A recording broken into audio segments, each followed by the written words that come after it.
This is RJ City, and I am ethically opposed to any more wrestling podcasts. I don't know why you guys are talking about wrestling. It is a niche product.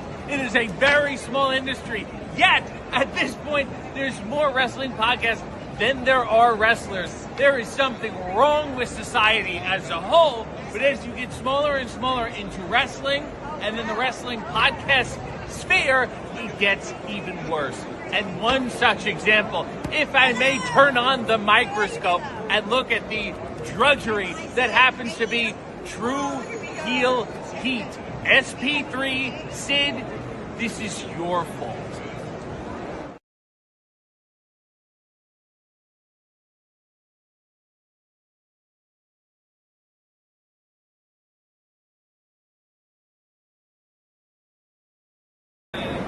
Yes, it is I, Holly Cameron, and I'm in your phones, but I'm also making an appearance for True Heel Heat. I've been told it's a fantastic podcast. Why haven't you had me on it, huh? Where's my invitation? I think you guys need to feel the right. I'm at Comic-Con today, but I think we need to get some, some wrath in the show. So let me know.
Hello. It is me, your True Heel Phenom, SP3, and we are live on the True Heel Heat YouTube and Facebook for Rated Raw Review, episode 97, Never or Just Give Up.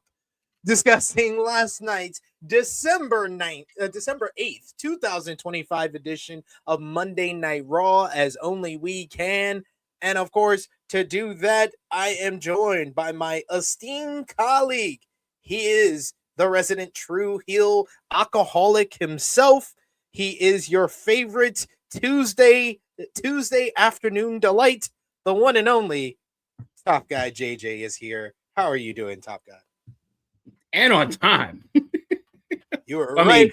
You were early. You were early. I just stupidly did not put this link in the same studio that I usually do. That's my yeah. I was sitting in like I guess now it's the kaput link for probably It's like not 5 minutes. it's not kaput. It's not kaput. It's just I woke up early this morning and didn't even think to go to that studio. Ah, got it. Okay, cool. That's not it. All right. So I was like, what time we starting, bro? He's like, I'm already here. Like, what the fuck? What are you in Earth 20 and I'm in Earth 29? I'm like gathering clothes in my room for laundry. I'm like have my headphones on so I can hear when you pop into the studio, and then I get the message. I'm like, what are you talking about? I thought you're on your way from where you need to be, and then you're gonna get here, and then you just pop up. And then I realized I was like, oh wait, this is not the studio. Oh, okay. Then I sent on the real link. So if we're late, it is my fault this time. He sent the last real link. The last real link is now. But yes, thank you so much for joining us live. We appreciate y'all for joining us live. Appreciate y'all if you're watching us on demand. Remember to show your appreciation back. The simplest way possible is by dropping a thumbs up on the video. That helps out the YouTube algorithm. You can also share this video with all your wrestling fans, friends, and family on all your favorite social media platforms. If you're new to the True Hill Heat YouTube channel, hit that subscribe button, hit the bell to stay notified for all the great content here. And of course, you can sound off in the comment section if you're watching us on demand. If you're with us live, sound off in the live chat. We love to interact with all of you. And if you're feeling generous, you want to get back to what we do here, you can send a super chat donation. It is the holiday season, y'all. We always appreciate the support any time of the year, but especially at the end of the year, because it always hits us at the best time possible for me, who have 2 growing 5-year-olds. We have Zach, who says National Christmas Card Day and Weary Willie Day, SP3 and Top Guy JJ. I did not know it was Christmas Card Day. I actually recently just started my Christmas shopping. Well, I started it on Cyber Monday, but I did some more yesterday. I'm gonna finish up this week because I'm going broke before I get paid again. Yeah, that's usually how it goes for this time of the year. You start to see your bank account just slowly start dwindling and dwindling and dwindling. And yeah, I mean, it's usually all worth it. It's usually worth it. But damn, that shit doesn't hurt any less. That shit doesn't hurt any less. It does not at all. Especially when the kids wanting more and more stuff now. Now they got their tablets and they starting to click Amazon links and they starting to see little things that they like. And yeah, they want, when they're at that stage, they usually good with the $20, $30 things, but they usually want 9, 10 of those $20, $30 things. Yes. So that shit they want apps that cost $20, $30. Oh, wait till they get into gaming and fashion. Like, oh, trust me, she's already into it. My daughter gets apps that are like $30 where she gets to design her character's whole outfit. Yeah, nice. Gen Alpha version of The Sims. Love it. Basically, we got Sir Yang or Mr. Singh in the chat who says the champ is here. He says Cena won't tap out. He's very adamant. He believes Cena will not give up on Saturday. We got Dion Jenkins in the chat who says, "What's up, fellas?" He says, "Wish Gunther and Cena had more of a build." Yeah, I think that is a case of basically WWE's poor planning, because John Cena's retirement show does feel big, but it could feel even bigger. I mean, at the end of the day, there was no need for a fucking 16-man tournament. They could have just had an 8-man tournament and used those 2 weeks to make shit happen. Throw in one more Cena appearance in between that to make it feel bigger. But this is WWE, so you gotta take what you get. Just gotta be happy with what we're getting. Happy with what we're getting. Singh saying Cena is losing, right? I think. Yeah, I mean, at this point, it doesn't make a I did the whole argument, and we'll probably be dropping the video this week of me and Josh during the Survivor Series review, talking about the option or the possibility of John Cena winning his final match. And we made the whole argument is that WWE hasn't made a Cena beating Cena mean anything because so many people have done it, or so many people that shouldn't have done it did it. Cody's a made guy. Should he be the first guy that beats John Cena on this retirement tour? Probably not. Should Jey Uso be eliminating John Cena from the Royal Rumble? Probably not. Should Dominic Mysterio be one of 3 people that beat John Cena on this retirement tour? Maybe. But sure as hell, the other person shouldn't be Brock Lesnar. I'm just saying, I'm not sure that the second to last match of his career should be coming off of an L. But yes, I agree. But he's coming. The second to last match of his career, he lost. So the last match of his career, he's coming in. Is it? Wait, how many match? Is it a 3 match? No, because he beat AJ Styles. Yeah. So he lost 3 of his last. He beat AJ. No, he beat AJ and he beat Dom. So he lost 3 of his last 5 matches. Yeah. Love that. Love that. You know. It's like, I love that for you. Just love that. Just making it so important. Just turning him back into like 2021 Cena all over again, and just having him lose quite so often. Get that one big W. Because clearly, though, I think the world knows that he's not gonna beat Gunther. Like that is pretty fucking obvious. But damn. This man is not going out on top at all. No, not at all. Not at all, sir. Shout outs to Texer in the chat who says, I peeped the RIP Claudia Flynn. I see that you watched Force this past week. Go check out our other channel, our secondary channel, THH True Hill Heat Sports and Entertainment, where we review Power Book 4 Force every week. Me and Chrissy broke down episode 5, which I said the greatest episode of Force of the entire series. Episode 5. I mean, she should have been dead since last season. I mean, yes, but it did make the monologue Tommy gives her at the end mean something, because he was like a fucking cockroach.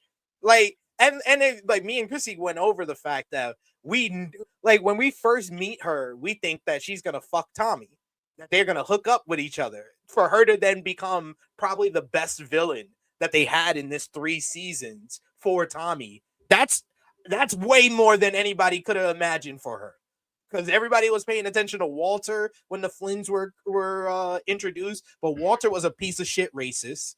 Vic is a pussy scumbag who's a snitch, and Claudia, for better or worse, I will hate her forever for what she did to Liliana, but she was a fucking G. How she handled prison made me get respect for her. Yeah. I mean, that's all true. And I know they're acting, but my God, I cannot stand Vic. Vic and Stacy are the worst characters in this season. Oh God, I cannot stand the coochie between his legs, bro. Like, my God, this guy is not a man, bro. But Lord, I digress. I see the comment and then I immediately start thinking about how much I hate Victor. Like my goodness. You know, at least Jannard is getting buns like every other episode. True. Because Jannard he's quite buns himself, but yes. you know. But at least he's doing a great acting performance. I always give him credit for that performance of being the crackhead in season 2. I always be like, yo, I forgot his name. I think it's something Lofton. The actor himself that plays Jannard, he's awesome. He's awesome. Awesome actor. I mean, I don't know how it was. You know what? I guess we'll talk about this episode of Raw. We got to get to eventually. It. I mean, there's not much to talk about. That's the purpose of the show. This will probably be, one of them speed ran through episodes, because this was right in I that. literally said that. I said that. I said that on Fightful earlier. I was like, we usually take a long time if we really like the episode or if we really hate the episode. This was is a right fucking there. boring episode. This is This in is the right in the middle of we're gonna. This is right in the pocket of you could have done without it, except maybe one part. I don't even know what that one part would be. Honestly, There's a part in there that I kind of popped over. It was later, much later in the show. But Vala said Raw was this ass that we just review in Power. yeah, we're not really fully reviewing it. I just had a gripe on a couple of characters. Now the episodes is another thing. I just wish I was available to do those reviews with y'all, but y'all always do them shits on Mondays, so I'm never available. Oh shit, Tech, you serious? I remember him now. I just realized Jannard is in Hardball with Keanu Reeves from 2001. I remember him in that movie now. Wow. I vividly remember his face now. Hardball is one of my OG classics. I still remember. Only the main reason I remember it so well is because that was the first movie I ever cried in the theater for. When they killed G Baby, I got emotional. I was like, don't kill G Baby, not G Baby. Somebody's got to go. God damn it. But yeah, that's a great shout. I did not even put 2 and 2 together, but you're absolutely right. That is Kenny Lofton in freaking Hardball. But let's get into Monday Night Raw, I guess. Sure. Thanks, Hunter. Already an LVP candidate just because we got to talk about this shit. Thanks, Hunter. I have to talk about this crap. Monday Night Raw took place from Kansas City, Missouri. What did you think about the crowd last night? Mid as fuck. Very mid. But to be fair to them, they got a mid-ass show. But that's what, they didn't have much to stand up for. Not like they gave them this riveting episode. No, Monday what Night makes Raw. the show so annoying is that it wasn't terrible and it wasn't good at the same time. It was just boring. It was just there. It was just boring. It was really boring. There was some good wrestling on the show, but none of the promos hit. A little bit. None of the promos hit. None of the stories are really hitting that well. And then the best part about last week's show, they gave us an homogenized version of it that tried to get over a catchphrase. But we'll get into all of that because we're going to talk about Monday Night Raw from Kansas City, Missouri. We get clips for John Cena announcing the Last Time Is Now tournament. And then they recap the said tournament, Zack Ryder, Dolph Ziggler returning, and Gunther's dominance before beating LA Knight on SmackDown to become the winner of the Last Time Is Now tournament. And thus, the lights dim to kick off the show, and out comes the winner of the Last Time Is Now tournament, the Ring General, Gunther. The fans want John Cena as they start chanting his name as soon as Gunther's music stops. Gunther tells them to not get their hopes up. Right now is his time. He says in 5 days, he will be the last opponent for John Cena. He says while John Cena is possibly the greatest sports entertainer of all time, he will be facing the greatest professional wrestler of all time on Saturday. Beating Cena on Saturday is not enough for him. Gunther says that he will break his spirit. He puts up the clock. They have a countdown clock ahead of John Cena's final match for Saturday night's main event. And he says that the fans can count it down because in four short days, he will break the spirit of John Cena. He will bully John Cena. He will drop him on his head. He will wrap his arms around his throat and he will squeeze. And he will force him to do something that John Cena has never done throughout his illustrious career. He will make John Cena give up. That is how Gunther sends the final message to John Cena ahead of this Saturday in Washington, D.C. It will be Gunther one-on-one with John Cena in his final matchup. Much like John Cena's entire retirement tour, this was lacking. This felt like a very abbreviated version of a good Gunther promo. It was fine, but I don't know. I just wanted a little bit more for the go home show before possibly the biggest match of Gunther's career, one of the biggest matches John Cena that WWE can produce at this time, with John Cena's final match, John Cena being their top draw of 2025 with this retirement tour. I would have thought they would have pushed all speed ahead and that we would have got more than this segment. We did get, a couple of clips from the final John Cena interview with Tom Rinaldi, but that's it. Like, really, the hype wasn't as hype as I thought it would be for a Saturday show. Saturday show feels big, but it could have been so much bigger. What did you think? This promo was ass. Like, it's literally, he copied and pasted like his last 2 to 3 rivalries and just added he'll make John Cena do what he's never done before. Like, the lack of enthusiasm that I'm giving you for this reaction is exactly what I felt about this promo. And this shit was there. It happened. He said his words. We move on. It's unfortunate too, because I feel like Gunther has been one of the best promo guys in WWE this year. Well, not this time. And yeah, this just fell short. I can't say you're wrong. Not this time. This just fell short. This fell significantly short. That's it.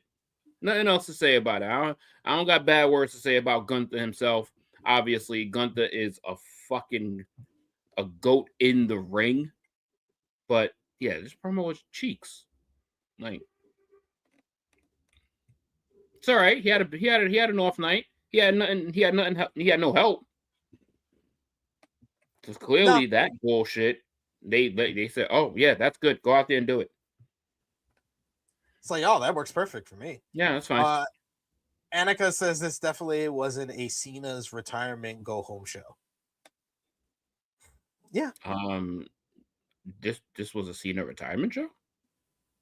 Well, no, she said Cena retirement go home. No, I'm double backing. I'm just really this. Yeah, sure, I guess. I mean, it kind of goes in line with the rest of his retirement tour. So, yeah. I mean, yeah. This was his retirement show. Because they didn't give a fuck. Clearly, with the rest of his retirement, they haven't given a fuck. Cena's cared more about than them. At least Cena's gone out and try to perform and try to do something and try to show some enthusiasm, but he wasn't getting it reciprocated back to him. Brandon Brown says you didn't like Bron saying he go take CM Punk's wife. Not really, because we've heard different versions of that before. That's probably the weakest part. No, second weakest part of the promo that we'll talk about later. The first weakest part is the fact that WWE told him, you got to get over this catchphrase. Anyway, the Reaper KW says there was good wrestling. Says there was good wrestling, but did it really mean anything? He also says, I don't see Gunther so threatening, not since his IC title reign. And Dion makes a good point. He says, Gunther was hurt by tapping out to Jey Uso. Yeah. What does any of this mean? I think that the idea of Gunther is this kind of like overpowering monster heel that Cena has to face. The booking has hurt that before the match even started. I just want this shit over with. I just want this shit over with because I'm tired of grading it. I'm tired of talking in detail about it. John Cena was right. Just want this over with. We got Jill Tessitore and Wade Barrett are ringside. We see Rey Mysterio, Lyra Valkyria, and Bailey, AJ Styles and Dragon Lee, Stephanie Vicaire, Io Sky, and Rhea Ripley all walking into the building. And then we kick off with our opening contest. Kairi Sane of the Kabuki Warriors, one half of the WWE Women's Tag Team Champions. She's here to go one-on-one with her former friend, Io Sky. We see Obafemi is shown at ringside. We learn that he is going to be facing Cody Rhodes this Saturday at Saturday night's main event, champion versus champion. Kairi begs off some early strikes from Io, but then she's able to gain the advantage. Asuka drops Io onto the floor, and then Ripley chases Asuka away. Sane kicks Io, and then Sane and Asuka pose as they have full advantage of the matchup. Kairi runs into a boot in the corner by Io. Io follows up with a flapjack and then a kick in the corner, and then a springboard drop kick by Io Sky has her in full control as she does the kip up and her signature point at myself pose. Meteora in the corner on Kairi, and then a cover for a 2 count. Io springs up to the top, but Kairi cuts her off and puts her in the tree of woe. She then hits the ghetto stomp, the double stomp out of the corner for a 2 count. Io evades some strikes. She kicks Io in the dome, and then Sane avoids the X Factor and clothesline sliding D to Io. On the apron, Io evades a move, and then a German suplex to Kairi gives her the advantage again. Io then hits the big moonsault onto the floor onto Kairi. She puts her back into the ring. Asuka provides the distraction, but then Rhea takes care of Asuka. She fights her into the stands. Meanwhile, Io gives a Rana to Kairi as she goes for another ghetto stomp, and then follows up with the over the moonsault for the 1-2-3 to pick up the victory here. Good matchup. These two ladies have good chemistry with one another. It was fast paced and was moving really well. The crowd was invested into it, especially the final 5 minutes as well. This was arguably the best match on the show, except the only nitpick I have is I've seen this way too many times. This feels like the 3rd or 4th time I've seen this matchup. What did you think? Yeah, like you said, it was good. It was good. Like these two women always, they do well when they're together. And I don't have a problem with seeing it 3 to 4 times. It's just that I feel like we've seen it 3 to 4 times in 3 to 4 weeks. Like it's 2 back to back to back to back. Like Jesus Christ. I'll be honest. I'll be honest with you. I don't want to see any mid-card WWE match more than twice. True. I mean, and there's nothing behind it. There's no type of stipulation. There's no stakes in the match. They're just having the same grudge match over and over and over. And it's like, yes, they're good. They're great. Yeah, you're going to have sequences that might look different. Yeah, they're going to be dressed a little differently. So you're going to know that it is a different encounter. But, this is going to be an ongoing theme for Monday Night Raw on this episode, because they revisited a lot of their old shit, and I'm not sure how to feel about it. And yeah, like this was one of the better parts of the show, actually. This match, this is one of the better parts. Like, this was, if you think you're gonna get like, all right, the Gunther promo we're starting off low, and then we get this match, it's like, all right, we're above ground. We're above ground. Yeah, this show has been fine so far. We're above ground. Yeah. But, still got and I agree with Annika. We are kind of already in the drag it out to Mania stage. That's ridiculous. A lot of these feuds just feel like, that's so dude, ridiculous. Why are y'all still feuding with one another? Like, that's actually the fact that the accuracy of that is so ridiculous that we're doing. Oh my god. It's like almost like nauseating. The Kabuki Warriors Io Sky story started in August. Yeah.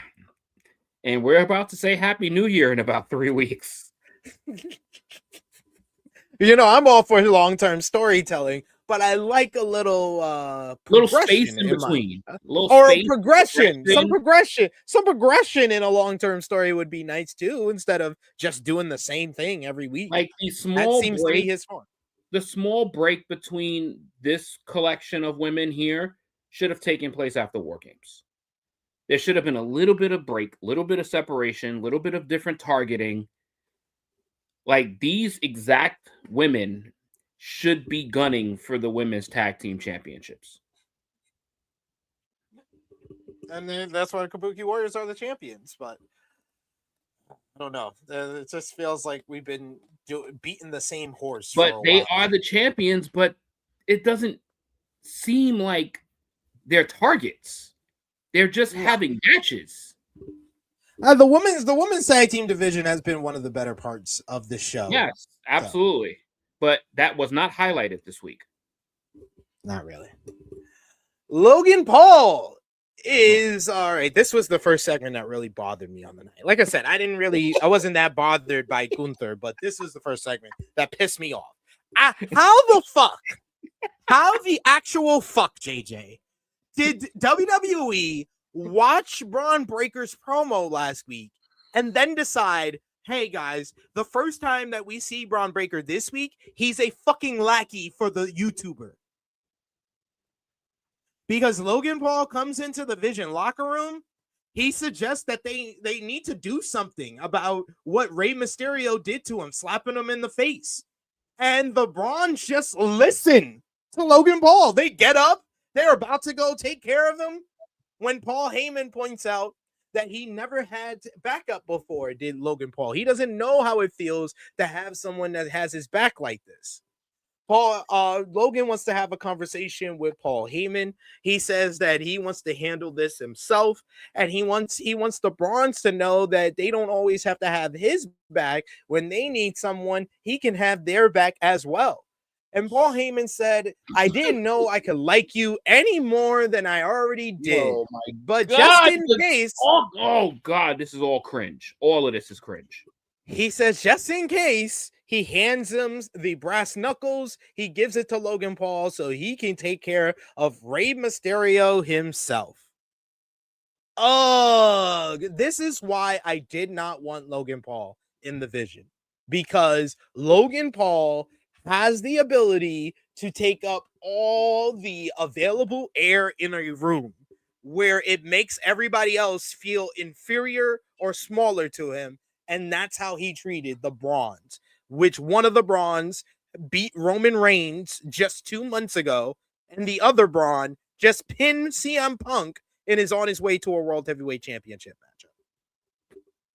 What did you think about this backstage segment? Oh, there's a lot that pissed me off about this segment, first and foremost. So the star of the entire fucking week is just sitting there just looking like another guy again. Here we go with this backward shit. We take 1 step forward and then we go 3 steps backwards. And then we dedicate this entire first time of seeing them is about Logan Paul and Rey Mysterio. And then this man asks Paul Heyman, let's have a conversation on the side. Why, when you're in the fucking group, do we need to have separate conversations away from your group members? Why the fuck do we need to then all of a sudden make this even more weird and make this shit? He and Paul Heyman walks a mere 6 feet from Bron and Bron. They were both literally right there. They walked literally 6 feet in shot still, and they have this nonsensical one-off conversation telling each other, oh, I got your back, you got my back, oh, you got backup, oh, I'm their backup. Nigga, you could have said all of that in front of them. And mind you, they did not whisper. Like, they were right there. They were right there.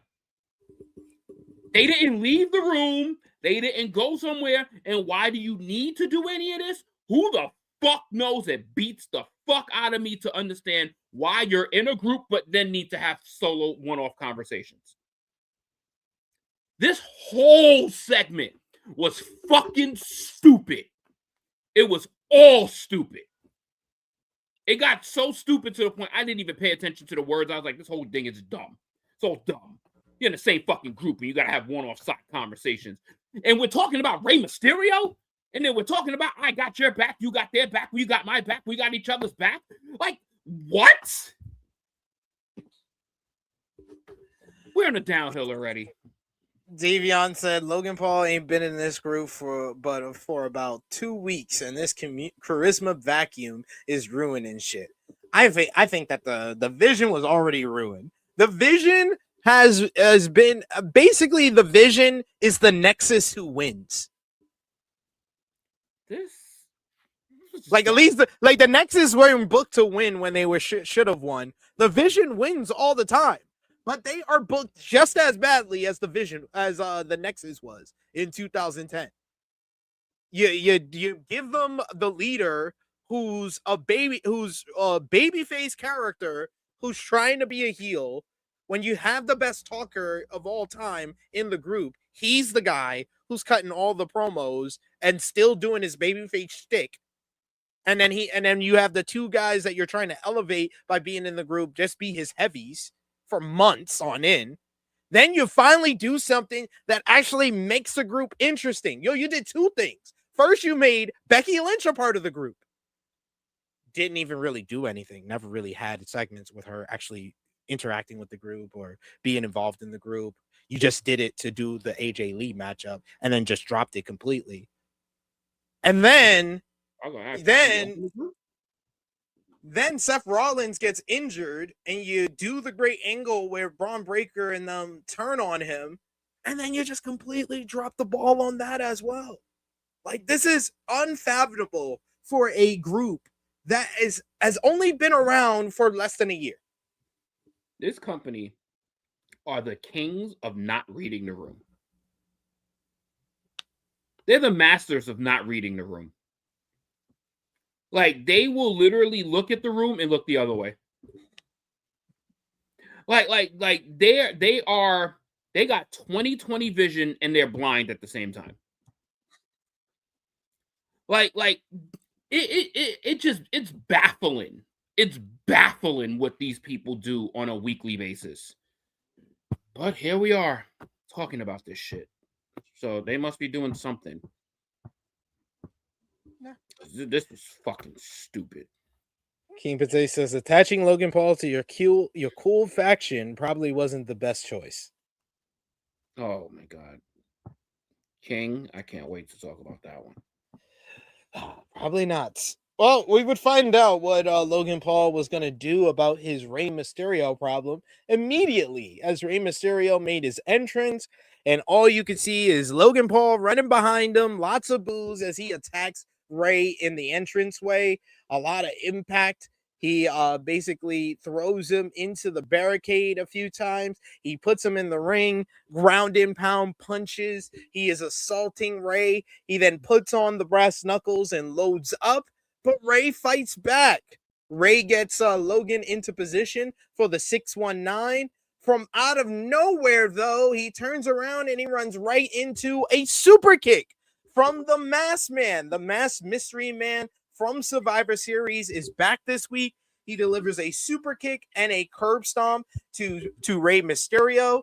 That allows Logan Paul to have the opening to use the brass knuckles to knock out Rey as security comes in. Security comes out. They chase off the Masked Man. Then officials then check on Rey, who was laid out by Logan Paul. Just as Paul was bragging and posing in the ring, the music of LA Knight hits, and out comes the megastar. He chases Logan out of the ring. He then gets on the mic and he tells Logan to stay right there. Just when he thought the Vision couldn't suck anymore, your sorry ass joined up with them. Man, you ain't never said a lie right there. God damn. That was some. This nigga was spitting. LA Knight says that he was actually spitting this segment. LA Knight says that he wants Logan Paul to pay right here tonight.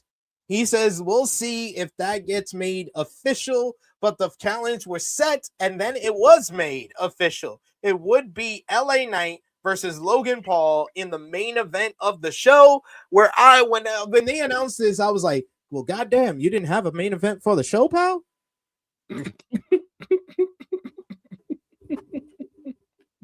Guess not.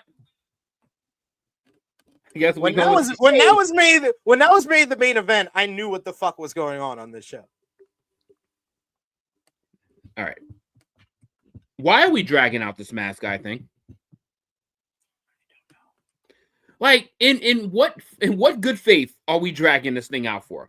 Like, what purpose are we drag? Like, do we do this now as an ongoing story now and have this guy make multiple appearances? Like this, I can't for the life of me understand these people. I can't. I just can't. I'm just gonna stop trying to like exhaust my brain on stupidity, because now this guy is a normal run-in. Like before, like, so when you have this guy as a first-time offender and he fucking goes in the cage and he climbs the cage. Yeah. So the security to this company is this piss poor that he's allowed to just return. So there's no suspicious looking activity for a guy that is in a hooded black outfit with a black mask on. It's just strolling through your arena, Listen, yo, when you go to these shows, motherfucker, you can't even get past like the first section of people without 3 motherfuckers stopping you.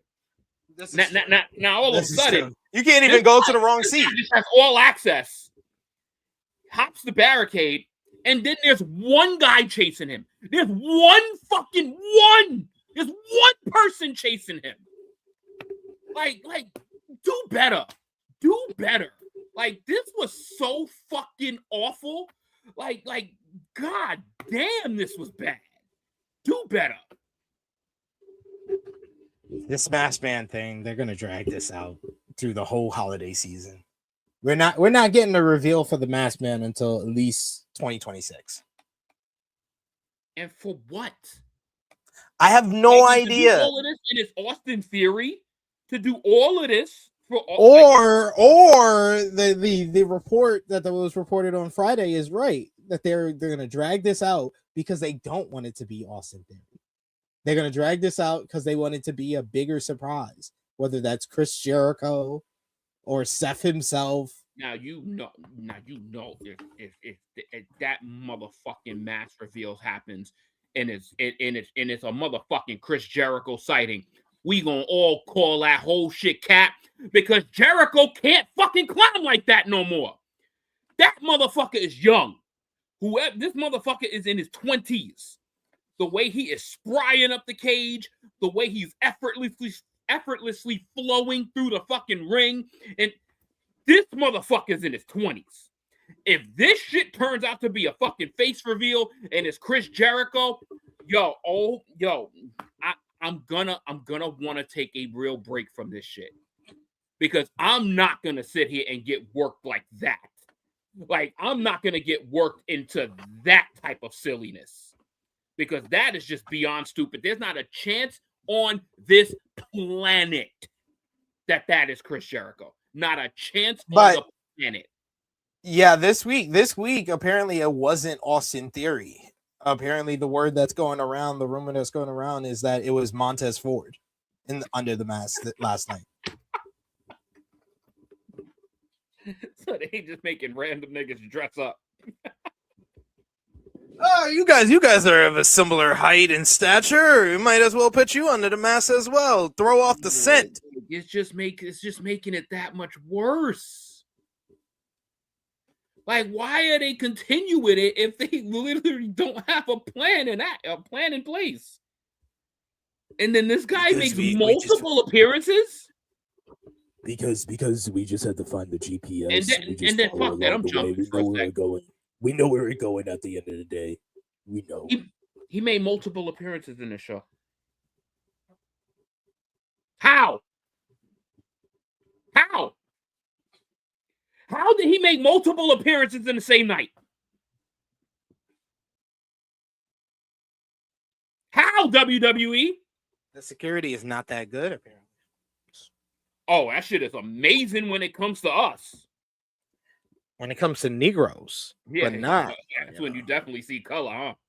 But You know, he had a mask on. He had a mask on. But he's in all black. But then you could be a white guy. So you could kick people out with melanin, but then you can't kick somebody out that's dressed in all black. Nope. Love that. Only if they have melanin in their soul, like adrenaline in Cody's. He's still welcome to the cookout, by the way. Absolutely.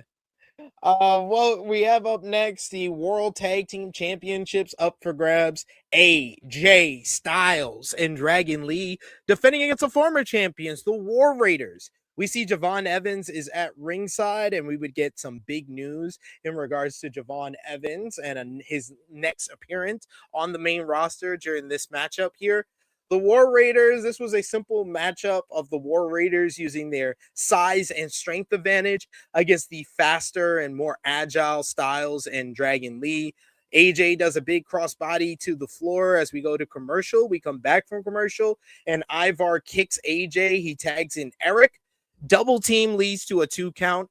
AJ slips out of a big move by Ivar and kicks him down. Then we get Dragon Lee and Eric. They tried to hit a big move off the top, but it ends up in a trio wall and then a double stomp. Dragon Lee tried multiple times to lift Ivar up, and this dude literally almost blew out his knees and his fucking back in the process, and then almost dropped Ivar right on his fucking head. I'm like, just stop doing that. Stop doing it. You're not going to do it. The fuck? Yo, that shit pissed me off. I was like, yo, that shit was annoying. That shit was mad annoying. You did it twice and you almost fell over. What the fuck are you doing it a third fucking time for? Yeah, dog. Like if you know you're not getting the help, you're not getting the assistance that is required to make you look strong, stop trying to lift dead weight, nigga. Just stop trying to lift dead weight, nigga. Lee gets both War Raiders out of the ring. He kicks Eric on the apron and then gets slammed by Ivar on the floor. Ivar hits a big moonsault on Lee in the ring. AJ, though, makes the save when he goes for the cover. Then AJ gets the tag. Him and Eric trade shots. Eric avoids the Pele kick and knees AJ for 2. He then tags in Ivar. Then Lee dives onto Eric on the floor while AJ hits the phenomenal forearm on Ivar for the 1-2-3 to pick up the victory here. This was fine. This was decent enough. I thought the last couple of minutes after the bot sequence were good, but man, that whole botch and trying to lift up Ivar just pissed me the fuck off. You had the New Day who was at the commentary table watching this matchup. They get into the ring post-match with Grayson Waller. But before they can say anything or say they want to shout out the titles, the music of the Usos hit. It's time to eat, y'all. Jimmy and Jay, they come through the crowd. They seem to be making intentions very clear here. The Usos get into the ring, but before they can say anything, the crowd is saying encore, encore. And you see, folks, Survivor Series, bad place to do a run back in War Games. When you had 5 different people just standing there waiting around while you did a 5-minute entrance, and then you get in the ring, you're about to talk, and then you decide to run it back, this is an appropriate time because that was hilarious. That was funny. Them saying run it back so they could stand there some more and he do his entrance was hilarious. The New Day make the announcement. They say that they are now in their city and have an announcement to make. They are back in the tag team division. Jimmy points out that they've been on some hard times lately. They lost in War Games. Jay lost the World Heavyweight Championship. Jay lost in the Last Time Is Now tournament. Jay says that they'll get back to us. They need gold, though. AJ and Dragon Lee, they don't know about the Usos. But you know who does? Yeah. The New Day. He says Ali and Frazier, Rock and Austin, the New Day and the Usos. He says, y'all know how we do. We does this every time. They'll run through the New Day like they always do. The New Day, they didn't turn their back on the New Day and look at the champions, but the New Day try to basically get the one up on them. But the Usos turn around and punch both Xavier and Kofi, so they bail from the ring. Grayson Waller bails from the ring before he gets any punishment himself. And then they turn around to AJ and Dragon and have a stare down, making it clear they're coming for the World Tag Team Championships. And then it also was announced during this matchup that if you want to see AJ Styles and Dragon Lee have a banger, you get it on Saturday.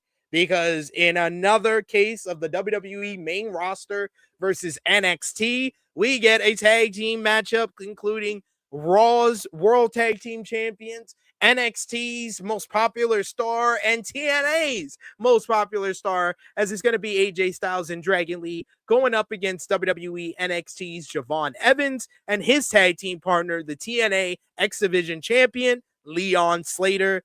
This is guaranteed to steal the show.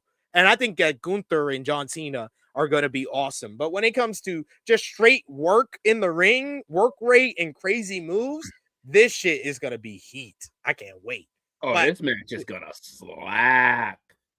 I would say, like I said, I have my issues with the matchup, but I think the post match of this match with the Usos injecting themselves back into the tag team division was probably the most noteworthy thing on this fucking show. This was Because probably, Jay Uso going from main event and seeing this whole rise throughout this year, win the Royal Rumble, go to WrestleMania, win the World Heavyweight Championship, the 50-day reign, then lose the World Heavyweight Championship, but still be involved in the main event mix. He was in the War Games. He was with Roman against the Vision. He's been in all these major moments, was in the World Heavyweight title match at the last Saturday night's main event. And now he's gotten so down in the dumps that he has to turn to going back to the tag team division. This is either WWE setting up a red herring of we're setting this up so Jay can turn on Jimmy. And we're basically reversing the Uso turn from the last time, from 2 years ago.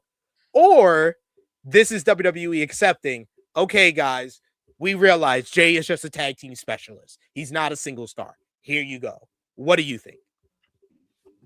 for now, I think this is exactly where Jay belongs. I think this is exactly where he belongs, because right now this is where he's in a place where he could still be Jey Uso. He could still be the Yeet Man, but he's not going to face weekly criticism for getting heat, for being tired, for fucking having these lackluster ass matches, to being involved all the time in the main event scene. I would say it was a hot shot move, but it was a good hot shot move, in my opinion, because I think it puts him in a better light to not get that weekly criticism, and people can actually enjoy the Usos and Jimmy and Jay again and just enjoy their work instead of, oh God, he's in this spot again, or he's doing this again, and yada yada yada, and meshes in. And the men's tag team division needs an injection. Yes. So they're getting the injection.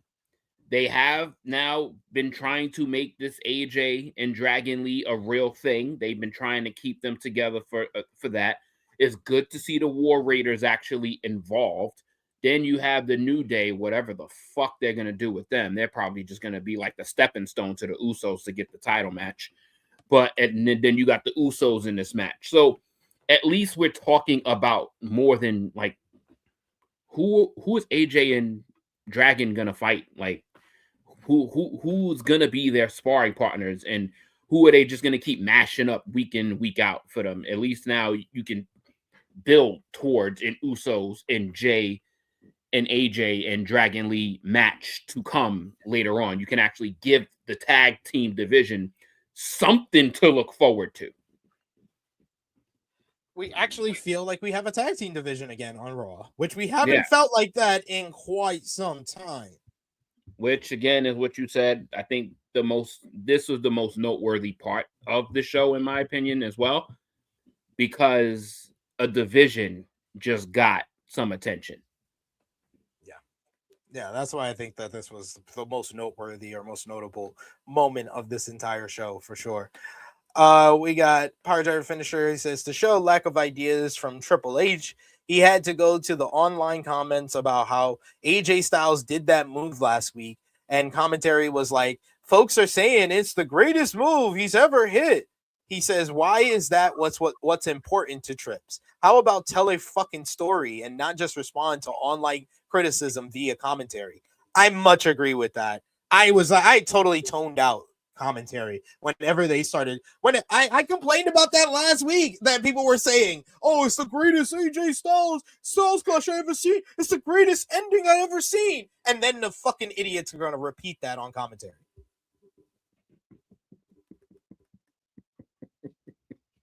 You know they know how to find a way to fuck with y'all, right? they found like it's like, oh, we gonna burn them with that. We gonna hit these marks with this shit this week. They gonna hate this and fucking react to it. That was very, very choreographed right there. And they did a good job for anybody that reacted to that shit. They did a damn good job with that. They knew what the fuck they were doing with that one. They knew to overglaze that shit to get all the indie darlings be like, "You fucking idiot. He did this shit everywhere that he's ever been. Have you not watched an episode of TNA? Have you not watched anything in Ring of Honor or New Well, I know they didn't watch an episode of TNA. Dion says, "I'll die on the hill that the Usos are more valuable as tag team than single stars. They literally main evented WrestleMania 39 night 1." Yeah, you're not gonna have to die on that hill because that's a cold take, Dion. Everybody in their mama not a hot knows take they're at all. more I valuable. literally just said that they're back where they belong. Like, that's literally where they belong. They belong as an upper echelon top tag team in the entire company. Instead of Jey Uso trying to do his thing and be a main event megastar, which then completely nuked the value of Jimmy Uso, because Jimmy Uso was essentially a jobber. But together, they're the greatest tag team ever. So keep them that way. Very true. Very true. We got Dion who says, "I could see Jay turning on Jimmy, especially if they start losing. Also, Jimmy pointing out Jay taking L after L could be a sign of dissension." Yes, I was looking for if Jay was making any type of face at all in regards to you what Jimmy was saying. Yeah. Mm-hmm. I mean, And it seems like the chat wants him to turn on Jimmy. That's what I think is going to happen. And I think that is going to go as well as the first time the Usos turned on each other. And that's which is not well at all. Yeah. Yeah. I mean, but you know they're going to put a spin on that with the Usos are back and all of that and build up this really good tag team title match where the Usos look like they're going to just be prominent to be the ones to dethrone AJ and Dragon Lee. And then they don't. And then Jey Uso is going to then have the tip of the iceberg, the final crash straw, and he's just going to spiral, and then he's going to be directionless again. Yeah, I don't know. I don't see a heel turn working out for him too well. So no, it really isn't. Like there's nothing in the cards that would say, "Yo, a Jey Uso heel turn is going to slap." Like he can attempt to make it work. But when you have this much star power in the position that you're in right now, why fuck it up? But they are. They always do. Jackie Redmond introduces JJ's favorite WWE Women's World Champion, Stephanie Vicaire. Jackie puts fantastic. Oh God. Jackie puts Stephanie over before asking who's next for her. Stephanie wants to face everybody. She speaks through actions. She says that the women's division is better than 15 years ago and that Nikki Bella needs to get that through her head. She says that the women's division featured great stars like Rhea Ripley, Bayley, Io Sky, Natty, and of course, it's headed up by the La Primera, Stephanie Vicaire. This leads to, if you look, you can touch. You keep dreaming of the stars above.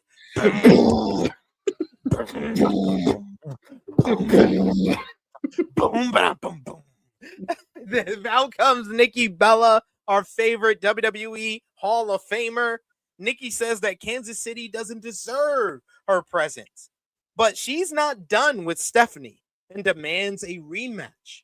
Before she can continue, though, Raquel Rodriguez attacks from behind. She takes Nikki off the apron, picks her up onto her shoulders, and runs her into the ring post. She then gets into the ring, and she says that she's not waiting in line, and that she tells Stephanie to name the time and the place, and she'll take her title from her. Well, then, I guess we got our next challenger. And Stephanie Vicaire came out and said that she wants to face everybody in the women's division. And WWE responded by saying, here's the last two people you beat for the title.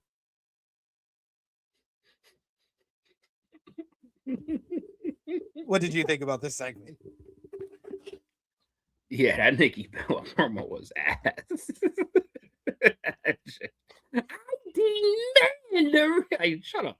Shut the fuck up. I feel like we have to go on like a watch now, where every week the way they book Stephanie Vicaire, I am more and more confident she is not going to be women's champion by WrestleMania. I mean, I don't think she's going to be women's champion by WrestleMania anyway, but they're literally giving her like chicken shit booking. Like nothing. They're not even giving her chicken shit. They're giving her nothing. They're starving her. Like, the women's division is so much better than this. Like, bro, we just had a War Games that had 10 of them in there. And what are you going to do? Keep recycling the same three. Roxanne Perez, Raquel Rodriguez, Nikki Bella. Yep. God, yo, try, B. Try. Send Alexa Bliss out there. Send Charlotte Flair out there. Send somebody of star power, of substance to make us think you give a fuck about this championship. But nah, we're in that period of the WWE where the WWE don't even give a fuck. They're like, we use Roxanne this week. All right, we're going to use Raquel this week. Liv Morgan just talked about and ran into Stephanie Vicaire last week. Bump that. We're going to put Liv Morgan in the tag team title picture with Roxanne Perez. Liv Morgan just handed Roxanne Perez the tag team championship, and Raquel and Roxanne just a week ago stood tall holding both championships. Nah, Roxanne, you're going to stay there. Liv, you and Raquel are going to swap places. Fucking make it make sense. Because of what? Stable dissension. Because this company only has 5 fucking plays that they play every fucking time. Interference finish. Heel stable beats down the baby faces to close the show. Masked Man Mystery. That one pisses me off. Masked Man Mystery, Faction Dissension, and Logan Paul. I'll say Logan Paul's the other play. They only play 5 plays in this company, and they just run through them in succession.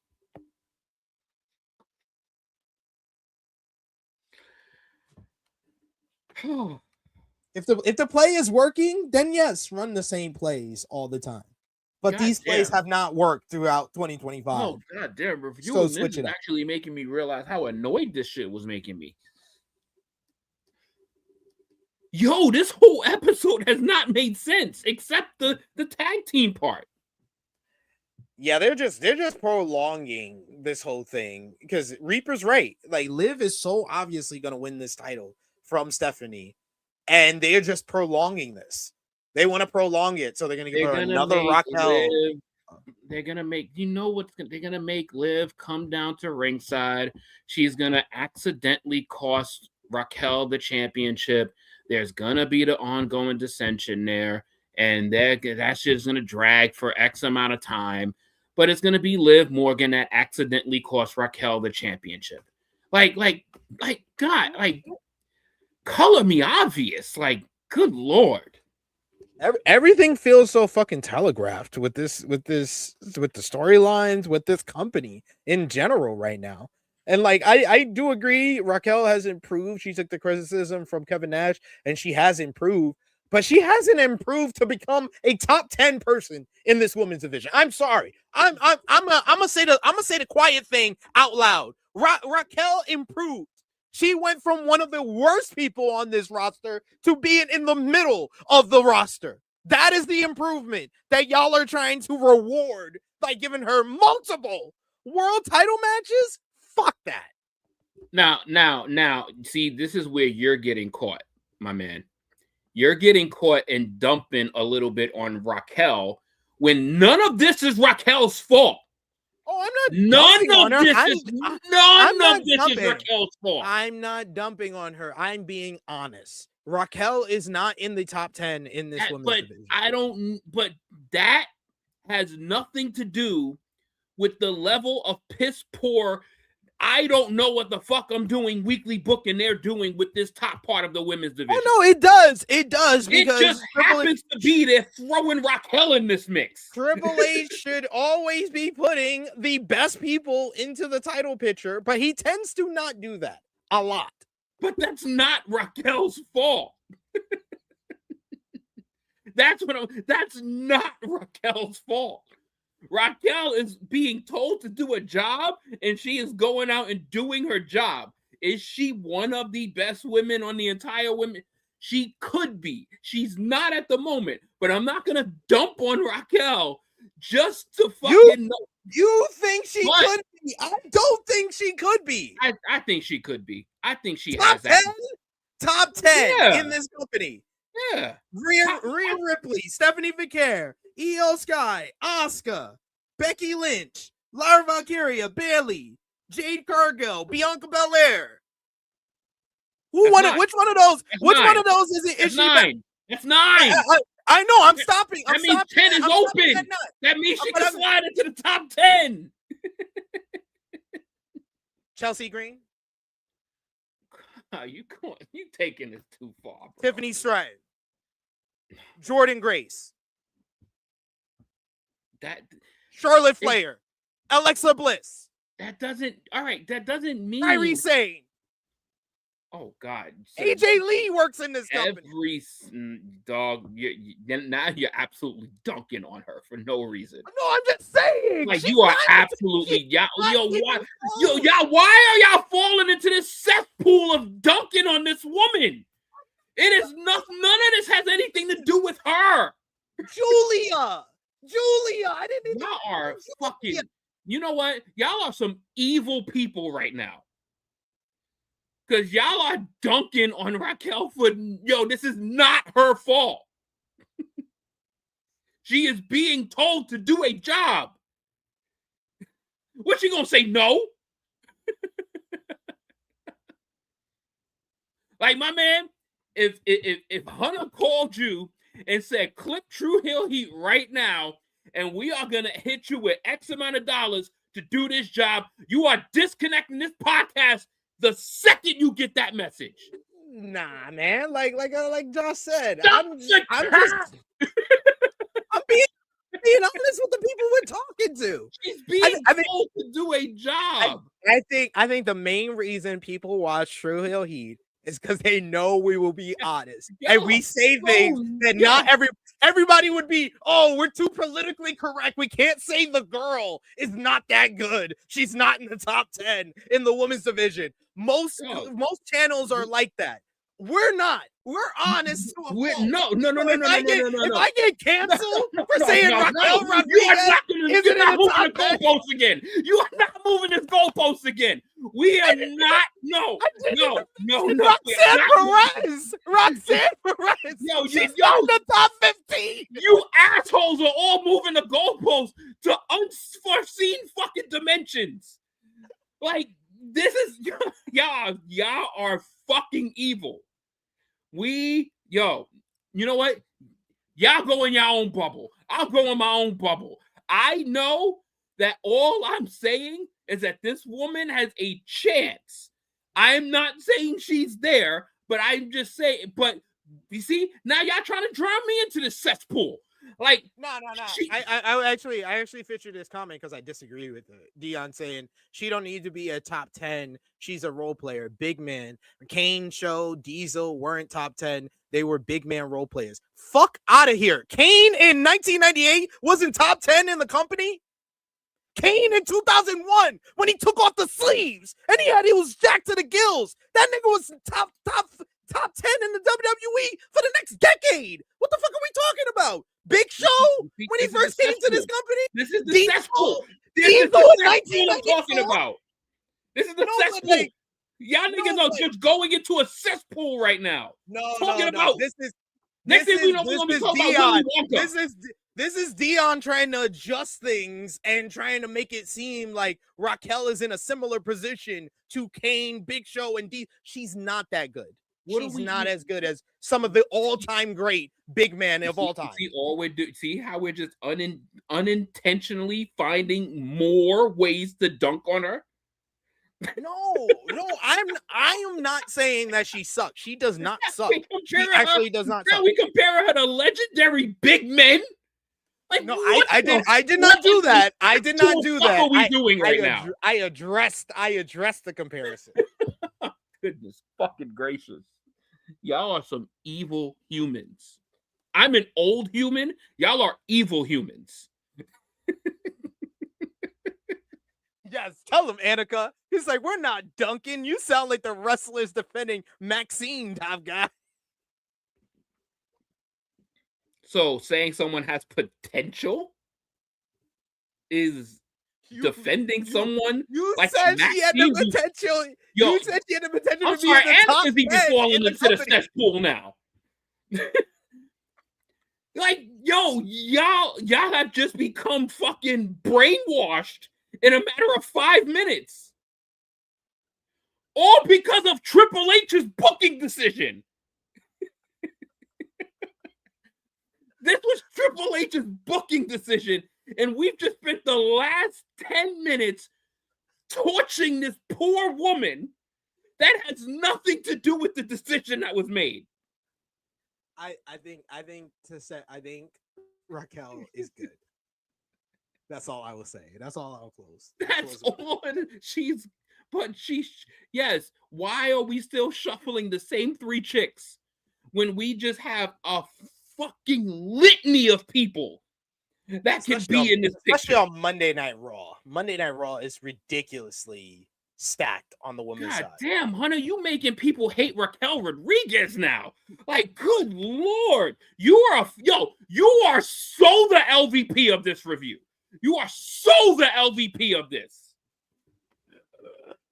Spoiler alert. We get a video package with everyone putting over John Cena, and then we go backstage to the Judgment Day Clubhouse. Finn Balor talks about how he had an easy night. He got a win over Ray without even going out to the ring.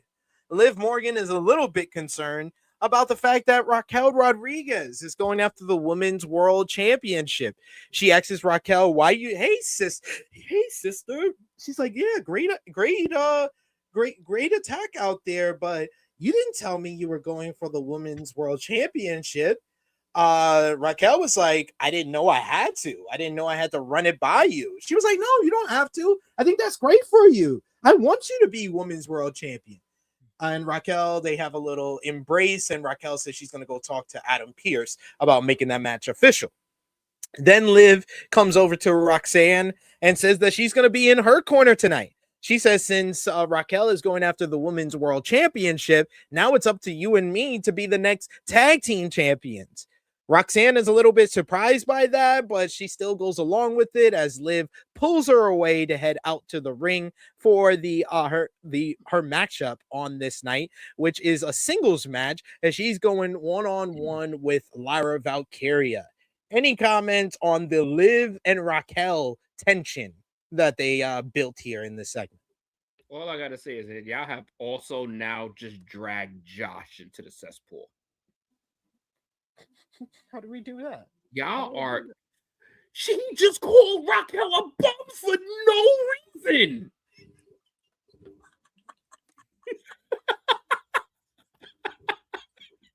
I did not. I did not do anything. I did not do that. Y'all are evil people. I did not do that. I didn't do anything. I don't know what you're talking about. Nah, you just named like 16 wrestlers that's better than her. And then you just then brainwash the chat so much into the point that we're talking about Kane and Big Show and Diesel. God. What to tell you? I don't know what to tell you. Seems like we got a smart chat. We got Christopher who says Raquel Rodriguez is better than Nikki Bella. I can agree there. There we go. All right. See, now my man is taking it too far. Let's talk about the next matchup. Lyra Valkyrie. He's taking it entirely too far. 1-on-1 with Roxanne That man Perez. 10 kids. So Ruka is at ringside as she is here to watch the matchup, as she's going to be going up against Bayley coming up this Saturday at Saturday night's main event. So she's here to scout Bayley's partner. That was weird. Lyra lifts Roxanne up and hits her with the Northern Light suplex for a 2 count. Roxanne uses the crooked referee Jessica Carr for a cheap shot on Lyra. Roxanne sends Lyra into the steel steps and then rams Lyra's arm into the steps. This would become the story of the matchup, with Roxanne working over the arm throughout. Lyra would make a comeback. She hits a big crossbody. Then Perez bridges out of the cover, but Lyra catches her with a clothesline, some kicks, and a kick that sends Perez outside. Lyra kicks her down again, and then a crossbody off the top gets a 2. Roxanne blocks the suplex before getting draped over the top rope and hits a cartwheel knee drop for a 2. Then you get Roxanne with the Fujiwara armbar, but Lyra is able to fight out of it and winds up hitting a captured German suplex. Liv, it gets on the apron and she provides a distraction. Roxanne goes to tries to use that to her advantage as Lyra gets a cover and she pushes off the cover, causing Lyra to run into Liv at ringside. Liv, who's hung up on the ropes or on the apron, she basically accidentally kicks Lyra in the face. It did not look pretty at all. It looked very sloppy. And Roxanne takes advantage. She rakes the eyes and then hits pop rocks for the 1-2-3 to pick up the victory here. Roxanne Perez scores another singles win against Lyra Valkyria. Her last singles win was also against Lyra Valkyria with the help of Liv Morgan, as it seems that Liv and Roxanne are going to represent the Judgment Day in the women's tag team scene. This was fine, but another match where I feel like I've seen this way too many times. Yeah, I like the match. It was a good match. Like I like how clean they were. Like this was a good like sparring match between these two. Like they went back and forth a lot. But yeah, how many times have we seen this encounter? How many times have we seen this match? But it was a solid match. They now have the ingredient of whatever the fuck that interference was from Liv Morgan. That shit was stupid. That shit was just unnecessary. But yeah, other than that, the match was good. The finish to me was pretty lame. But yeah, the match itself, I enjoyed the match. I think that they were very like sparry back and forth, very technical. Showed a lot of chemistry improvement between the two of them, because this was probably one of their better matches together. But Liv fucked it up at the end, of course. But that's what Liv does. So, welcome back to fuck shit up. Now you're just shitting on Liv to balance things out? No. You telling me so that stupid apron, whatever fucking dolphin kick, whatever that shit was that she did on the apron, that helped the match? Oh no, I said it would look bad. It looked awful. Yeah. So yeah, there we go. Liv doing Liv things. Second week in a row, we get another Maxine Dupree vignette. The training has gotten even more intense from last week, as this time, though, we see Maxine is running through folks. She beats up the whole cast of WWE LFG. I saw her tap out Tyra May Steele. She tapped out P Nasty, Panina Telepa, aka PJ Vasa. Tapped both of them out. And then when she's done with PJ Vasa, Natty comes in and she says, I got next. Try it on me now. They have a little tussle. They have no back and forth for a bit until Maxine is able to lock on the ankle lock. She gets it on. Natty tries to fight off and push off of her hands and form into the sharpshooter, but Maxine is persistent. She locks on, grabs the grapevine, and latches on the ankle lock, and eventually makes Natty tap out. She then gets up. She says the simple word we heard last week. Again. I'm liking this. This is good. What did you think? I want to buy it. I want to buy it so bad. But I know they're going to WWE her and make her come out all pretty and glamorous. Like, if she came out ready to fight, like, if she came out in, like, straight, like, sparring gear, I'd fuck with it heavy. But they are going to glamour her the fuck up. She's going to have this pompous entrance. And they're just going to fucking nuke all of this grit that we're seeing over these last 2 weeks. Like that. Yep, I can see it. I definitely can see it. And yes, I did say P Nasty. I was happy to see my LFG girls in this vignette. That was cool. Then we get the lineup for this Saturday, WWE Saturday Night's main event. John Cena going one-on-one with the Ring General GUNTHER in his final match. The American Nightmare Cody Rhodes goes one-on-one with NXT champion Obafemi. The World Tag Team Champions AJ Styles and Dragon Lee will go up against Javon Evans and Leon Slater. And for the women's division, you got Bayley representing Monday Night Raw against WWE NXT Sol Ruka. This is all hits, no misses. The only thing missing from this matchup, or from this card, would be a 5th and 6th match. But as 4-match card go, this is probably one of their better ones. It's good. It's pretty good. I can't knock it. Should be a good show. Should be. Should be is the operative word. For the main event, LA Knight is here. He's going one-on-one with the Visions. Logan Paul, who has Paul Heyman in his corner. We get a blindside attack by Paul, leads to the bell being ringed by the bias official. LA clotheslines Paul out of the corner. Inverted atomic drop by LA Knight. Logan Paul, though, he's able to reverse a big move by LA Knight and hits the zigzag for a 2 count before we go to commercial break. We come back from commercial break and LA is hitting his punches. And before getting dropped on the top rope by Logan. Logan hits some punches of his own, but LA fights back. Side leg sweep sends Paul into the corner. Then a neck breaker gets a 2 for LA. Mud stomps in the corner, mud hole stomp, by LA on Logan in the corner. Then a panic attack. Then we get LA sends Logan up for a superplex, but he sees the Bron Stars arriving in the arena, and that causes the distraction. Logan takes advantage. He then while the fans are chanting for Roman Reigns, LA fights back. He hits his leaping jump up elbow drop.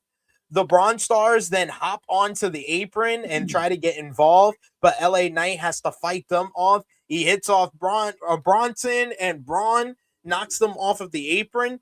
The referee sends them to the back, while LA Knight gets the avalanche freaking baseball drop kick through the second and bottom rope. As he's fighting Logan Paul by the announce table, he has him over the announce table and is punching him. But he is too distracted that he doesn't see the invisible man. I mean, the masked man who shows up and he curb stomps LA Knight right into the announce table. LA Knight is basically done at this point. Logan Paul picks up the dead weight of LA Knight and slides him into the ring. He then heads up top to hit the Paul from Grace frog splash. getting the 1-2-3 to pick up the victory here. I hate that finish. I don't like the finish too much. This was kind of just there. LA Sure. Knight, I feel bad for you. Post match, we get the Bron Stars. They come back out. They beat down LA Knight with Logan Paul. We get a spear by Breaker, then a tsunami from Bronson Reed. Then we go to commercial after Paul Heyman grabbed the microphone from the ringside, the timekeeper, and tells him that I'll keep talking and you just put the camera back on me. Paul Heyman says that he doesn't understand why people are booing. He says on January 5th, we will have a new champion, and his name is Braun Breaker. I love the way he says it like Brock Lesnar. Braun wonders where Punk is.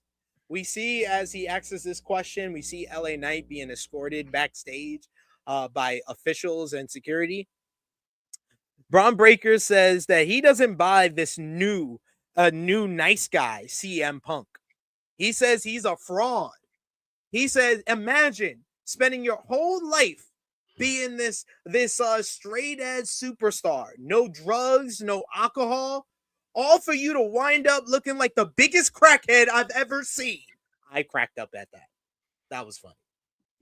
Braun wants to face CM Punk from 2011, 2012, 2013. The guy that beat The Rock. I know I wish he beat The Rock as well, Braun, but he did. Yeah. And went on in a historic 434-day reign. Braun is on his hands and knees, and he wants the old CM Punk so he can beat possibly the greatest wrestler to ever lace a pair of boots. Otherwise, he'll be taking his title, and I might not just stop at taking your title. I might take your wife too. On January 5th, then at that point, we see Bronson Reed and Logan Paul. They see LA Knight getting up backstage, and they decide to go ahead and take care of that backstage, leaving Braun to the ring. And it was like Logan and Bronson left, and all the superpowers that made Braun Breaker into one of the best promos in the company last week with that pipe bomb that he dropped. And the first half of this promo was pretty good. I didn't like the wife line because it feels like rehash and everybody says that shit to Punk at this point. But it had not gotten bad. And then it did. He says on January 5th, it will be as simple as spear 1, 2, 3. Spear 1, 2, 3. Spear 1, 2, 3. Spear 1, 2, 3. Spear 1, 2, 3. Oh my God. I was like, I had PTSD of fucking Edge saying spear 1, 2, 3 to Chris Jericho ahead of WrestleMania 26 in 2010. This is not something we should be inspired by in 2025. Oh, they ruined it. They ruined it. Thankfully, they had a better ending than that promo. As Logan Paul and Bronson Reed, they're beating down LA Knight backstage. LA tries to keep fighting. He's eventually powerbombed through a table, but that is not enough to keep him down as he keeps getting up. And that basically pisses off Bronson Reed and Logan Paul even more. They whoop his ass by the cars in the parking lot. And then we see there's a pile of boxes by one of the cars. He tells Logan to put LA Knight on top of the car. So Bronson climbs the boxes and he delivers a thunderous tsunami on top of LA Knight, on top of the car, laying him out and murdering this man. They beat his ass and then beat his ass some more backstage. Damn, why do they hate LA Knight so much? Adam Pearce comes in. He says, "Get me a medic! Get me a medic! Get me a medic!" You are so fucking useless, I must say. The vision stands tall. That's how the show closes. The match was fine. The post-match beatdown in the ring, fine. I've seen 100 Vision beatdowns at this point. The promo started off fine as well. I thought the crackhead line was hilarious. I thought that was a great one-liner. I thought he had the same energy, him getting on his knees, saying, I want the old CM Punk back. This was probably the wrong direction to go with, because it seems like throughout both of the major companies, wanting the old version of someone back seems to be the theme of the promos nowadays. We had Joe asking for the old Samoa Joe. We've heard all this year multiple people ask for the old Okada back. We got all this other shit. Like, relax, guys. You don't always need to ask for the old person back. I wish that Bron Breakker went in the direction of just saying, I don't believe this nice guy CM Punk. Don't say you want the old CM Punk back, but just say this is bullshit. The CM Punk that we have right now is not the real CM Punk. I think if he leaned more in that direction instead of asking for the old CM Punk back, I think that this promo would have came off better, as well as Bruce Pritchard or Triple H or whoever told him that he needed a catchphrase. That's why he needed to repeat Spear 1, 2, 3 40 fucking times for no goddamn reason. This was a step down from last week. The beatdown backstage, I just asked, why do they hate LA Knight so much? They just completely buried him. He lost to Logan Paul. He got his ass whipped 3-on-1 in the ring, got his ass whooped 2-on-1 backstage. He wouldn't stay down, got his ass kicked some more, and then got stretchered out. This is how you write off LA Knight? You better have some big plans for him when he comes back. He must be a world beater when he comes back, because this basically to me was it wasn't the murdering of LA Knight, but it might have been the murdering of LA Knight being seen as a main eventer. What did you think? Yeah, match was the match. Whatever. Yeah, beatdown was whatever. Then when we get into the promo, I did think I thought the Heyman thing was a little funny when he was going back and forth with the commercial guy, the breaker. So I'm gonna be talking anyway. I did like that part. It was kind of like off key. So I kind of like that. They was going in. He went into his little soliloquy, and handed the mic to Bron Breakker. I did enjoy that line. I did enjoy the crackhead line. That was good. I was digging the passion line. I was digging the passion, and I was digging the delivery. The take your wife thing still got me. Like, because I was like, not too many people said that to CM Punk.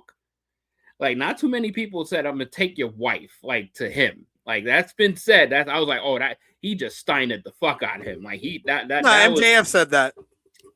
He did? Oh, okay, I didn't catch it. But it felt, I was like, okay, cool. And then there was like this weird pause because they saw LA Knight still getting up, talking about he ain't done. And then they go to the back, and then there's nothing happening. And then Bron Breakker puts down the microphone for some reason, and then he picks it back up. And it's one more thing. One more thing. The fuck you need to get people's attention for when you was talking the way you was talking? Like, you need to gather everybody up again.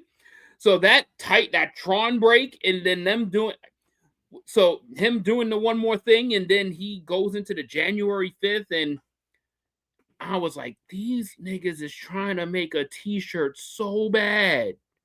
They want to make a t-shirt so bad that they had this man try to implant that fucking Spear 1, 2, 3 in your head. So when you see it on a t-shirt, you can now relay it back to that's what he said on the promo.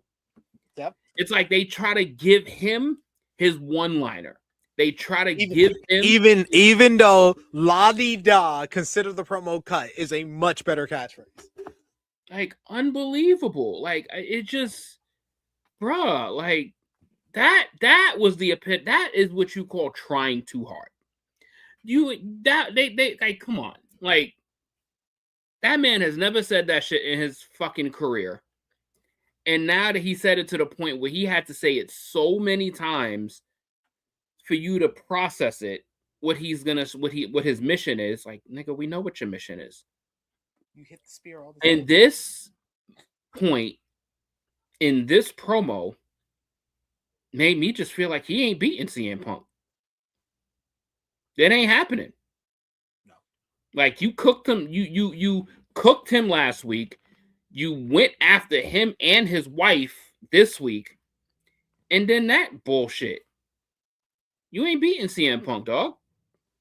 They're gonna now proceed to milk this anticipation cow again for Bron Breakker to get his moment. And if it goes down on January 5th where he just kind of like loses to CM Punk, all of our hopes and dreams for WrestleMania, him taking the championship, that shit to me is going to end up going out the door. They going to crown him in the summer.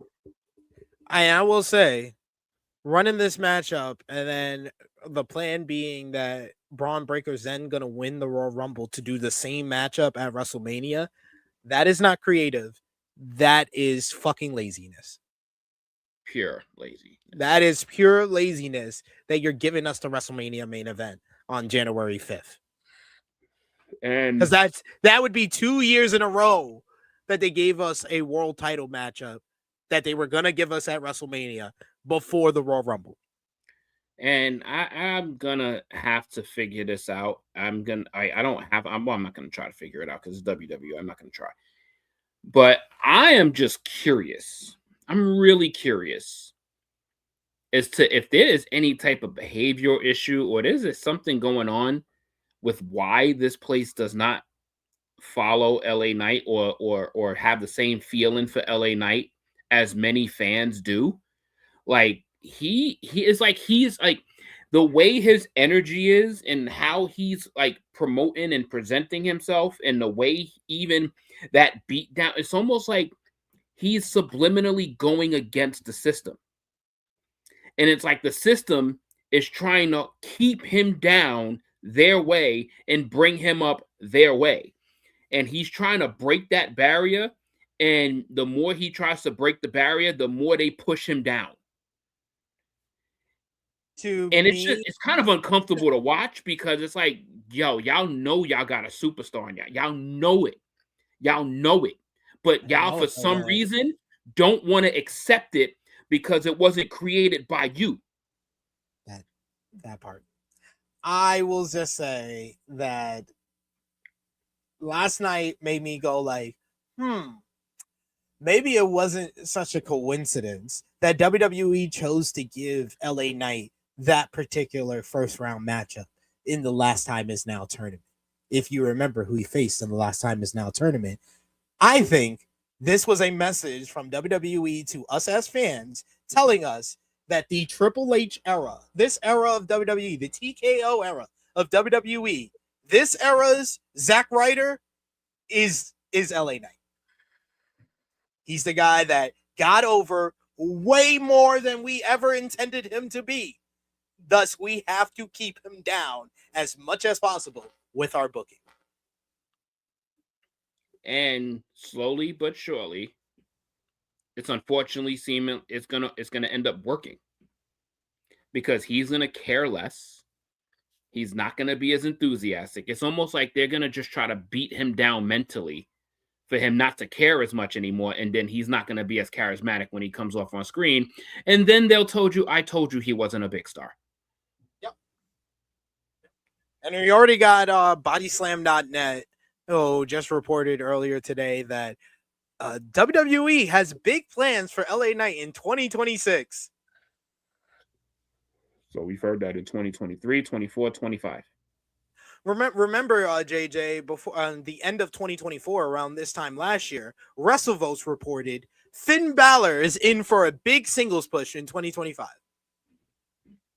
He had singles matches in 2025.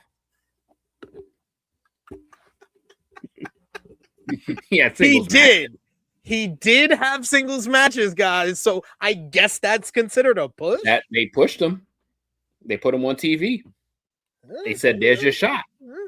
You need to strike while the iron is hot. You're on TV and you're gonna lose, but make it count.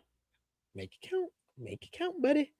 Dion saying on one hand, Triple H made LA Knight took LA Knight from being Max Dupree, but he don't want him at the top. Yeah, he don't. He don't want him at the top. And Max Dupree was a stupid idea by a stupid head of creative. And Triple H just got him, and he propelled himself higher than Triple H ever thought or wanted him to be, it seems. You know what's also kind of like itching my brain too is and I don't know why, and it's like it's almost like they have this unintentional grudge against him because he's not a WWE like original guy. Yeah, they always do. Like, but he is more profound. Like, he is like, at least with AJ Styles, that was not an original WWE guy, they at least, like, he was overwhelmingly popular, and they almost like had to give him. But JJ, you have to then think about the fact that AJ never got that push with Triple H in charge. Well, yeah, I mean, AJ Styles is one of the best wrestlers in this goddamn company. Why is he stuck in the tag team division? If you have one more year of AJ Styles, I'm pretty sure a majority of fans would love to see him in the main event picture or versing top stars, not just in the tag team division. I think that Triple H might hold the "you're not a homegrown WWE guy" more than even Vince does. Because think about the heyday. Think about the heights of the Monday Night Wars. Who was the guy who was always talking shit about everybody from WCW? Who sounded like the guy who hated WCW more than anybody? Triple H. How did Triple H treat Sting when he came here? Oh, he beat him at WrestleMania. That's what he did. Made sure of that. You could say, Bobby Lashley came up in WWE, but his biggest push was in like TNA, and then he came back here and he was getting a good push under Vince McMahon. Then Triple H took over. He stopped seeing him. It's like, why can't it be like somebody that has come from the scene, from outside scene, and they make person better than outside scene? It's almost unimaginable that they do it. It's literally like the fans forced the Bryan Danielson thing. Yeah. It's like the fans, to a degree, it's like the only person, and it's because Vince loved this guy, Kevin Owens. He loved him some Kevin Owens. Mm-hmm. So Kevin Owens is almost like Triple H. That's like one of the few people that came from NXT that Triple H and Vince both loved. Yeah, so he's like the outlier to a degree, that he became just as big, if not bigger, than the scene he came from. But it's almost like everyone else, like, they refuse to do it. Like, outright refuse to just let it happen. Like, the fans clearly want it. They clearly want it. Like, every time he goes out and he cooks, and like, they are behind him like a motherfucker. And it's just like, regardless of the booking, they're behind him. But then they just book him down to a point where you're gonna stop being behind him. You're gonna stop caring completely. Like, that's how it's gonna be. Josh brings up a good point. He says part of it is Knight isn't the most likable guy backstage either. That's followed him anywhere he's gone too. And we heard about that earlier this year, the issues that he had ahead of the Royal Rumble. There was the rumor that he got into it with Drew McIntyre about Royal Rumble, and they had that little incident in that matchup. But yeah, LA Knight has always been very adamant about basically talking for his cause. He's not the quiet guy backstage. He's gonna fight for his spot, for his opportunities, and that always has rubbed people the wrong way. And to a degree, it's like, I understand it, but then I see it's almost like from a business side, from a personal side, he doesn't have any history. He doesn't have any family lineage. He doesn't have. He's his own man. He's one of one. He's the only history of his family in this industry. And he knows the talent he possesses, but he just won't allow the opportunities to come for him. He speaks for his opportunities.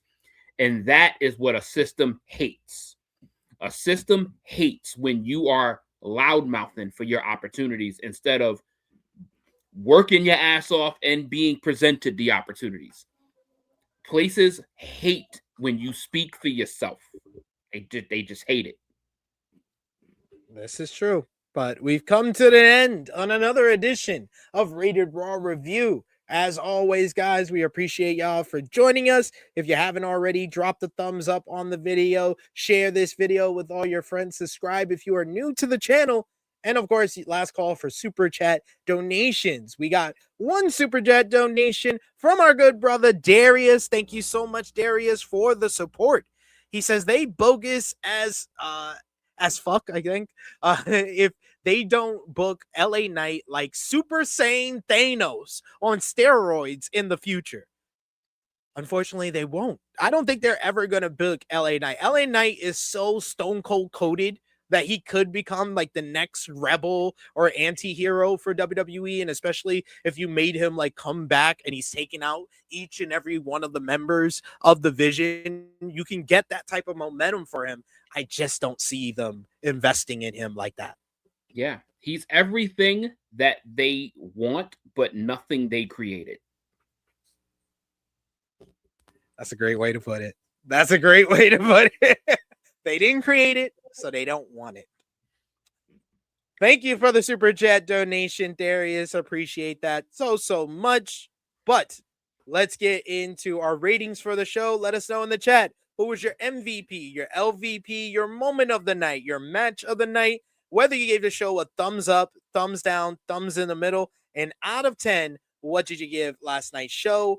For me and Top Guy JJ for the December 8th, 2025 edition of WWE Raw in 3, 2, 1.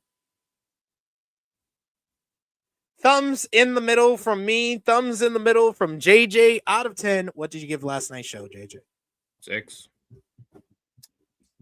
I was gonna go lower, but you're probably right. It's a 6 out of 10 show. It just did not. It just lacked life. There was just energy lacking from this show, and none of the storylines were all that interesting. The wrestling was good, but the promos weren't. So this was like a middle of the road show. So 6 out of 10 feels like the most appropriate score. It wasn't bad, but it wasn't good. JJ, what was your match of the night? Oh. I'm going to say Roxanne and Lyra. I'm going to say Io and Kairi.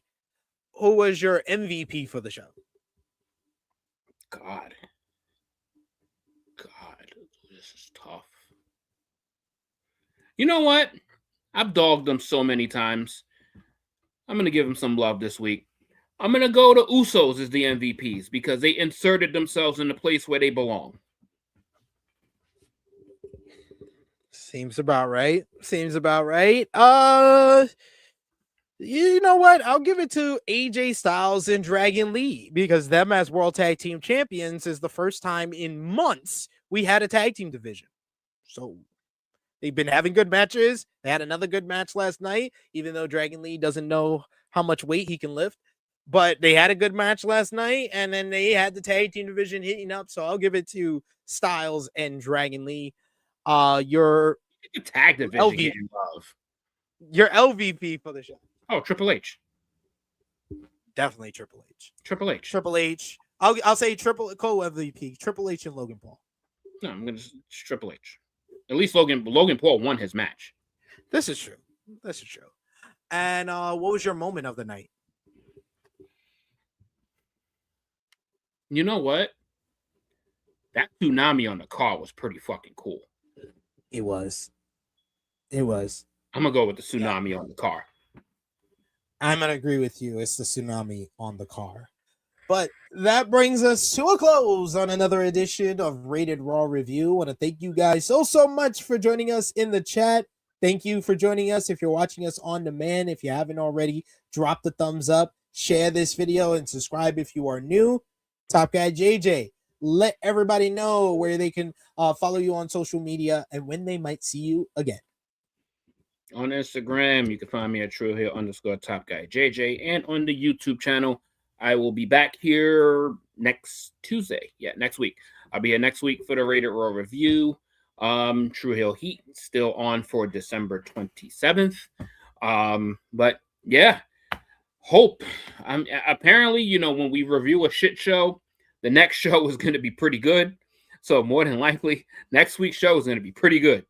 So there you have it.